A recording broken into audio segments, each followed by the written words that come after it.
I first want to say again a blessed and happy Christmas to you this evening. Grandma Martha was tired year after year of writing her grandchildren cards, and in the cards she would always put checks to give her grandchildren a little Christmas gift, but she was having a little difficulty because every year, over and over again, she would have to call her grandchildren to remind them that they needed to send a thank you if they wanted to be good grandchildren and polite people. So year after year she reminded them, and finally one year she was lamenting to a friend after Christmas she wasn't going to do it anymore. She was just tired of not getting thank yous for these gifts that she was sending. But she told her friend, next year I'm going to try something different. And this thing might just work. And so the following year she did as she had done before. She wrote cards and sent checks to her grandchildren. And then something miraculous happened. One by one, the children began showing up at their Grandma Martha's house to thank her for the gift she had given. When Martha had relayed this again to her friend after this Christmas, that all of her grandchildren had come to see her, her friend wanted to know what trick she used. And her Grandma Martha said, well, it was very simple. I just didn't sign the checks.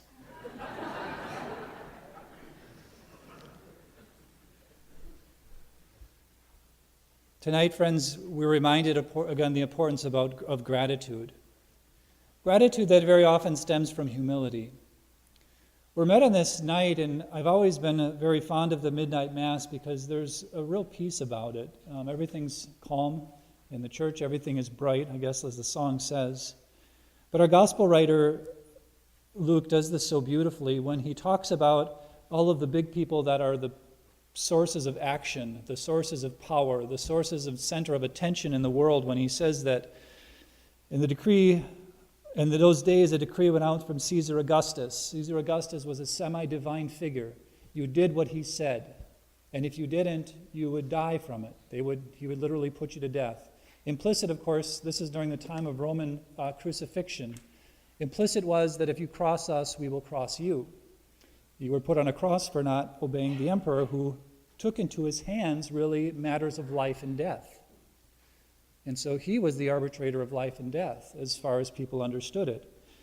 And Luke goes even further to say when Quirinius was governor of Syria, who would have been a vassal or a sort of a puppet governor of the emperor. And not only that, but Luke mentions the fact that Joseph had to go up to Nazareth in Judea, which is the city of David. So we've got the source of political power in the world, and then we also have the hereditary share of the kingdom of Israel. David was one of the great kings of Israel, and in Matthew's gospel we heard earlier this evening, he traces this lineage of the kings from Abraham all the way down to David, and then from David all the way to the Babylonian exile, and then all the way to the time of Jesus. And the point of that all is that there is this idea that sometimes what it means to be with the in crowd is you have to be the popular ones, the source of attention. Or it might mean that somehow because of your birthright, because of who your parents were, meant something about who you were, or who you would be in life. It sort of determined how far you could go. And the reality is, the reason we celebrate tonight, friends, is the fact that God in some sense broke off both of those things. He came to us as a child, as a baby. And not just a baby, friends, I don't know about you, but if you feel like in life you've ever been in control and then have an accident where you break a leg or an arm and realize that you can't do the things that you used to be able to do, how constricting that is. Well, imagine being the almighty and powerful God having created the universe. But then in that infinity, you were dwindled for love of humanity to infancy. Limited by the body of a baby. And not only limited because of the circumscription or because you're limited to a body, but the fact that you're in swaddling clothes. What are swaddling clothes? They're clothes that restrict you. You can't really move in them. The humility of the eternal God is contrasted today in our Gospel of Luke with Caesar Augustus, with Quirinius, who's his governor, even with some sense with David, who was supposed to be the greatest king in all of Israel, and the Messiah was to be someone who would take the throne of David, his father. So what does Jesus bring that's new? We are no longer brothers or sisters. We are no longer important by who we're born from. We're no longer important by the action we have in our lives. But we're made important because of our relationship with God. It's not biology or the blood we have from our parents, but it's the blood we consume in the Mass. We're no longer united again by sources of power, even far beyond being a particular nationality. We're united by his body.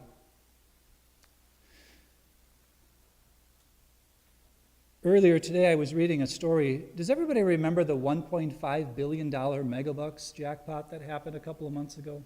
Does everyone remember that? Does everyone?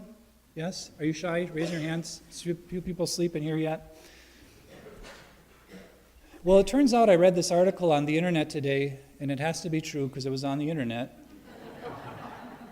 that the winner never claimed their ticket.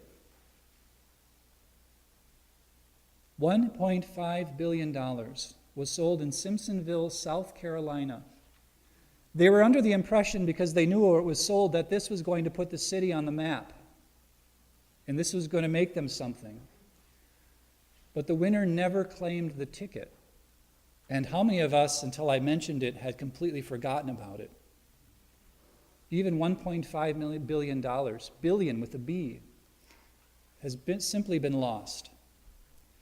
Just like Caesar Augustus and the Roman Empire is gone, just like the line of David with the birth of Jesus has now been transferred into something completely different, it's been extended to you and I. And to prove his point, Luke today pits that Caesar Augustus and Quirinius and even the line of David with shepherds. Shepherds, there is nothing you can really compare shepherds to today, except maybe if you see someone on the streets that's addicted to alcohol or drugs and is maybe homeless and penniless. That's sort of what shepherds were like in those days. They had no homes, they smelled bad, they had herds of sheep that also smelled like they did, and they were generally considered the lowest class of all people. But who's the announcement to? The shepherds. Did the angels appear to Caesar? Nope. Quirinius? Nope. Did David ever have the advantage, even in his day as the greatest king of Israel? Nope. So I would never tell a joke at the beginning of a homily unless it had something to do with the homily. The whole reason we're gathered tonight, friends, to celebrate the birth of Jesus into the world is because of one thing. And for the first 100, 200, 300 years, and even to this day, Christianity has tried to wrap its mind around the mystery of the fact that God took on our nature, that God took on human nature. And if you have human nature, friends, and that's every one of us here, God took on your nature. God took human nature to himself. By extension, God took your nature to himself. And so the early church fathers formulated it very simply. God became a human so that human beings could become gods. And not gods in our own right, not like Caesar Augustus or Quirinius, not even like a king like David. But God became one of us. He shared in our life so that we could share in his divine life. That incarnation, that birth that we celebrate tonight was a blank check for something much more valuable than $1.5 billion. What he shared with us, friends, is eternal life. And the difference today is not that our parents are Catholic or Christian, is not that we have a great outstanding tradition of Catholicism or Christian, but that every individual human being whom the Lord took on to himself as we celebrate tonight has the choice and the option of whether or not to endorse that check. And we do so by saying yes every time we are united once again, not by the blood of biology or by the by hereditary means, but the fact that we say yes to his blood at every Mass. And where's the thanksgiving? Well, the Eucharist itself, friends, means thanksgiving. It's the only response to the undeserved gift that God gives us on this night by being united with our humanity so that in heaven we may share his divinity. That is the message of Christmas. It's not magic. It's a mystery, but it's not magic. It's not a nice idea. It's not simply a nice story. It's the reality that without his birth, we would have nothing to look forward to but our own death. But that's why we have joy tonight, because God has taken us to himself and shared with us his divinity. I just want to leave you with one thought, too, because we're at various places, everyone here, with our understanding of who God is and what he means for our life.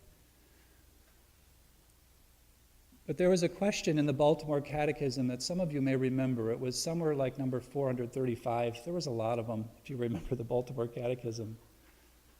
But the question was this, and I just want to leave you with this. If you had the choice to die tonight, and without any question, go to heaven, would you rather do that? Or given the option, you could stay here and learn how to love God more, which option would you choose? Which option would you choose? When I was presented with that question not more than a few months ago, the answer for me was very obvious. I'd want to stay. Because once you taste the love of God, and that's why he became incarnate, because he loves us, then you never want to stop knowing about his love for you. So tonight, friends, remember where the Lord is, in a manger, the only one born in this world for the specific purpose to die for sins and for love of you and I. So let's remember that tonight is all the presence and the joy that amidst all of that excitement, that there is still the little baby in the manger whom we've come to adore.